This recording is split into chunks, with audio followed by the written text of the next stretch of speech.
I'm News4JAX and Chief Meteorologist David Heckard. The National Oceanic and Atmospheric Administration, or NOAA, just released their June climate report on Thursday, and unfortunately they measured record warm temperatures for the month of June across the entire globe, and that was courtesy of some very intense global ocean temperatures. In fact, NOAA is saying those are the warmest that have ever been recorded, and it looks like we got more warmth to deal with here in southeast Georgia and northeast Florida. So why so warm globally? Well, the big headline, and it has been for a while, are these ocean temperatures. Now, the area that you're seeing out here in the parts of the equatorial Pacific, that is part of El Nino. That is pretty standard in an El Nino cycle. We're going to see some warm water here in the equatorial section of the Pacific.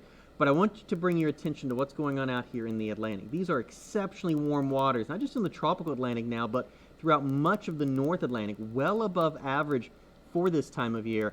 And in totality, when you put all of these oceans together, the Indian Ocean, the Pacific, Atlantic, and even the Arctic Ocean, you're coming up with the highest ocean water temperature recorded, and that's what's really pushing the temperature globally higher and higher, and it's part of the reason it's the warmest June on record. We've now pretty much been locked in that 2023 is going to be one of the 10 warmest years on record.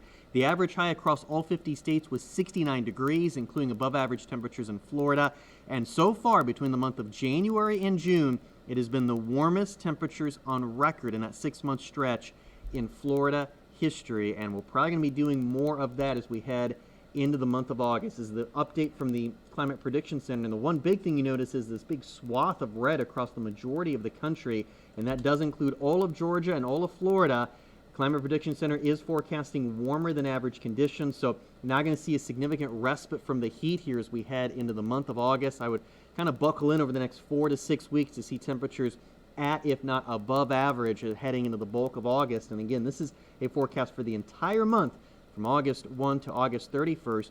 And the Climate Prediction Center is getting more and more confident that probably the early part of fall is going to be very warm as well. Again, this is through August, September, and October. So this forecast runs for 90 days from the 1st of August to Halloween. And you can see, again, all of Georgia, all of Florida considered warmer than average conditions. A lot of this is due to El Nino, and they are forecasting that El Nino will continue to strengthen. In fact, a 90% chance of El Nino all the way through February of next year. That's going to have impacts to our weather, with likely more wind shear in the tropical Atlantic. That may do a good job of somewhat suppressing the hurricane season, but it also means more active winter storms here locally as we head especially into December, January, and February. So bottom line, it was a warm June out there, and we got more warmth in store as we head into the rest of the summer months. I'm Assistant Chief Meteorologist David Heckard for Channel 4, the local station.